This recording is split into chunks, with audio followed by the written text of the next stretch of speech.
La Rinconada, the closest inhabited place to the sky on Earth, where people are living above the clouds. At this extreme altitude of 5,100 meters or 16,700 feet, the atmosphere significantly thins, and the locals are living with only 50% of the usual oxygen levels. Their bodies have evolved to produce 2 times more blood cells than ours. On this barren land, not even a single tree can survive because of the low air pressure. This town in the Peruvian Andes is even 300 meters higher than Mont Blanc, the highest peak in the Alps of Europe. Far from the modern world, it is a place where crime and danger are always nearby. People come to these harsh lands for only one reason: gold. About 50,000 people settled here among piles of trash, all dreaming of wealth. We are on the road to explore life in the world's highest settlement. Pull over. Yeah, pull over. Careful. Give me 2, please. 2 oxygens. Yeah. Please. Climbing above 2,000 meters in a day can trigger altitude sickness for someone used to sea level, but as of now we have already doubled that elevation level. Very deep. Headache, dizziness, and nausea are the first symptoms, followed by coughing. It may cause shortness of breath. Immediate help is crucial when rapidly progressing altitude sickness leads to fluid accumulation in the lungs. At high altitudes, the body loses about twice as much water through breathing, so it's important to keep hydrated.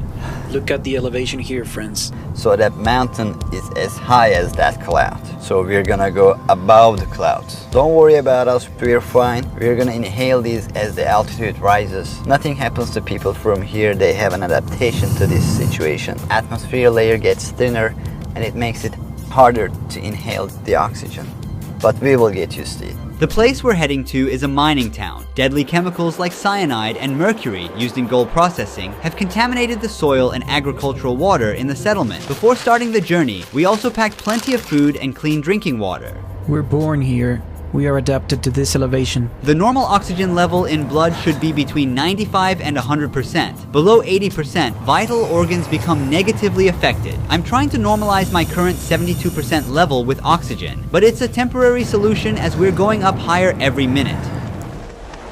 The town is literally surrounded by tons of waste stretching for miles. Nature has given place to piles of garbage. The moment we arrived, a sickening odor hit me suddenly. We are at our hotel in La Rinconada. Our guide is setting up the oxygen tank for us.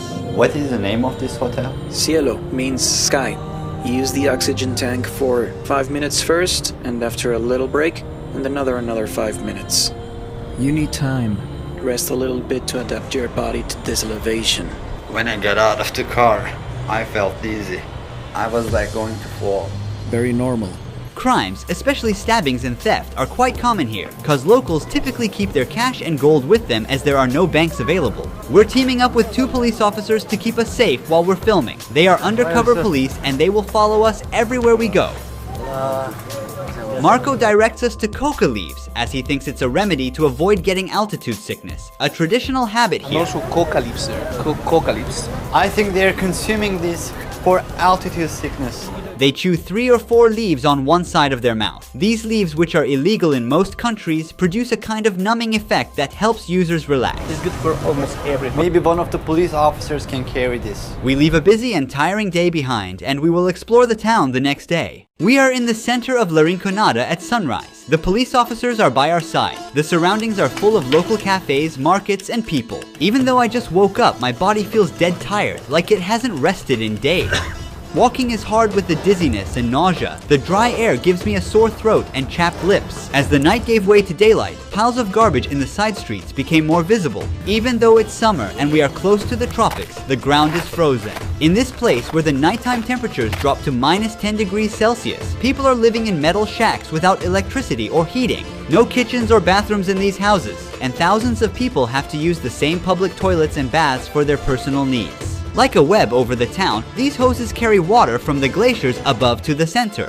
Almost nobody we meet here is originally from this place. Most have come from other regions of Peru with the dream of finding wealth through mining. The gold prices multiplied 6-fold between 2001 and 2012 and led to a population boom in the area. However, the conditions are extremely harsh for the 50,000 people living here. There's been no effort to develop infrastructure suitable for the growing population. Every day, thousands of people throw their garbage on streets indistinguishable from dumping sites. There are no services from the government to pick up this trash. People are on their own.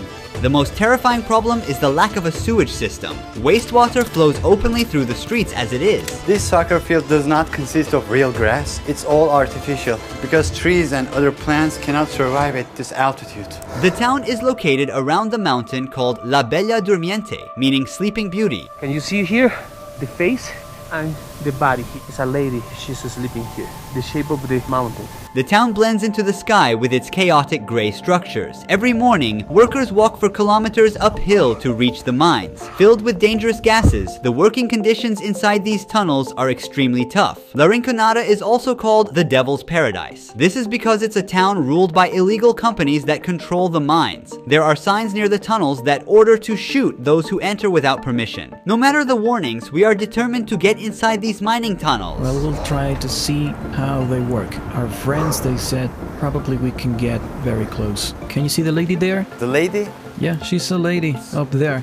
they collect the leftovers. Yes. Women are forbidden to work in the mines. According to local beliefs, the sleeping beauty becomes jealous and brings disasters like earthquakes if a woman touches its gold. They earn their living by searching for gold in waste rocks thrown outside the mines. Children searching for gold on the mountain can be easily identified by the frostbite marks on their cheeks. Being foreigners with cameras, we attract a lot of attention. After this point, I handed Marco my phone to capture footage inside the tunnels. These figures near the mining site, decorated with dried flowers, fruits, and alcohol bottles, represent mountain gods. Workers come here to pray for protection from accidents and success in finding gold. Incidents such as explosions, roof collapses, and gas poisoning occur about 25 times more often compared to advanced countries. If a mine worker dies, a company pays approximately $600 as compensation. The concept of a regular salary doesn't exist in La Rinconada. Miners work under an outdated and illegal labor system called cachorreo. They work for the company without pay for the whole month and then get one day to work only for themselves, taking home the gold they find as their salary on that day. Depending on the success of the cachorreo day, they may earn a significant amount or even end up working for free, so their income is theoretically determined by luck. However, the miners try to minimize this uncertainty by sometimes pocketing good-looking stones or hiding them in some secret spot for the cachorreo day. My oxygen level is now at 65%, way below the normal 95 to 100%. So I breathe super fast. My heart rate is like over 120, while it should be between 80 to 100. Right now, a local is checking his oxygen level. His results are way better than mine. 82% oxygen and a pulse of 97. I can no longer stand. I'm going back to the hotel to get some oxygen. I'm keeping my coat on to stay warm as there's no heating. Now we're gonna wait a few hours to explore the city's dangerous nightlife and talk with some mine workers. While I'm resting, you should know the true cost of the gold. Each ring containing 8 grams of gold generates approximately 20 tons of waste during production. At the top of the mountain, an acid mine lake was formed because of the rocks which are extracted with gold. These rocks, high in iron sulfate, undergo oxidation when they come into contact with water and air, resulting in this deep red color. People living by the stream grow their crops and raise their animals with water contaminated by mercury and cyanide. The average lifespan of the locals living here is only 35 years, but chemicals aren't the only reason. At this altitude, each breath contains about 50% less oxygen compared to sea level. Therefore, the blood of a La Rinconada resident is twice as dense as that of an average person, leading to potential blockages in blood vessels and fatal outcomes. After a tough day, miners are rushing to the town center. Electricity is only available on a few streets here, leaving the rest of the town in darkness. All the mine workers are here. They're shopping and socializing between each other. Stalls and little shops all around, selling everything: street food, clothes, household stuff, you name it. Kids are playing outside with endless energy until late at night. Oh, los argentinos. How old is he? 12. Is there only primary or also secondary school? Yes, there is. How big is the school? Not very big. Is there higher education? No, there is not. After that, you need to move to Puno or Juliaca to study. What if they don't move? Do they start working in the mine? Yes. As you see, people come here to exchange their gold pieces for solis. We are in an exchange office now. To keep out the robbers and attacks, they've placed iron bars in front of the counter. Now we're gonna see how they convert gold. Let me catch my breath, man. The ore you see is the result of a worker's hard labor spent throughout the month. Right now, the gold is in an amalgam with mercury, and heat treatment will be applied with a blowtorch to separate the two metals. For every gram of gold, about 2 grams of mercury evaporate and mix into the atmosphere. What is the hardest part of doing this job? Transporting the material. Because remember, there are many bad people or robbers, and it's not really safe to transport. What does she like about Rinconada? Mostly there's nothing good because, as you can see, everywhere is contaminated. Well, you can earn a good income. Above the national average. That's why people come here. Different herbal tea mixtures are also consumed to reduce symptoms like headaches and fatigue. We call emoliente. What is this made of? Water, different herbs, and syrup. It's really good. Try a little bit.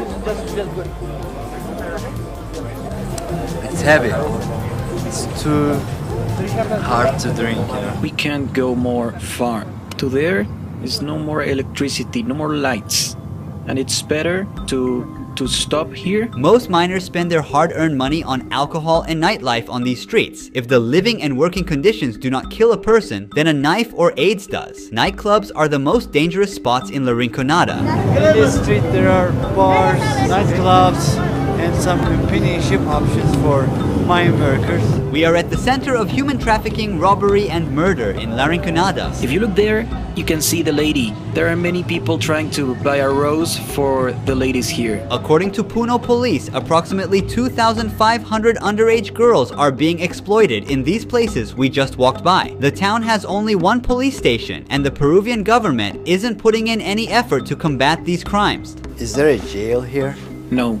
We call Calabozo. There is like a place, a very small place. There's no hospital in the city, right? There is a tiny, very tiny clinic. Maybe 2, 3, 4 rooms max. We're now meeting with a miner who has spent 12 years working in La Rinconada. He also owns the only gym in the town. After a day of intense physical labor, miners continue sweating out. Ramiro is one of the few lucky miners. What is the largest amount of gold ore you ever found in grams? 200 grams. Oh wow, he found 300 grams in one piece.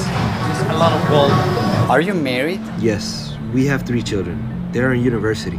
Do you advise your children to work in the mines? No, because it is very, very dangerous. They rob when the miners collect gold. How does elevation affect your body? Even though I'm from Puno, I have that problem. Puno is at 3,800 meters above sea level, so coming here at 5,000 meters above sea level, it starts to be challenging. Digestive issues at first, 3 days of suffering. How much money do mine workers make? Sometimes it goes up, down, down and up. One would earn more or less around 2,000 Peruvian soles and a little more. Your hands are so affected by working in the mines.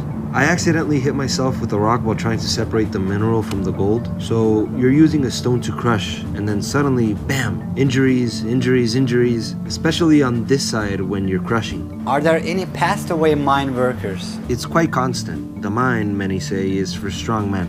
They don't mean strength in muscle size. Primarily, it's more about mental strength, about resilience, about mastering and considering the altitude. It's not so simple. We're 5,000 meters above sea level. Although the dream of coming to La Rinconada and finding a large gold ore may seem attractive from the outside, most miners and their families never achieve the financial comfort they desire. The Peruvian government has been silent for years about the illegal operations in gold mines and the abuse of workers. Despite all these conditions, people continue to seek the opportunity of a better life in the world's highest settlement. Thanks for watching. Don't forget to subscribe so you don't miss new documentaries. See you in the next video. Ruhi Chenet was here.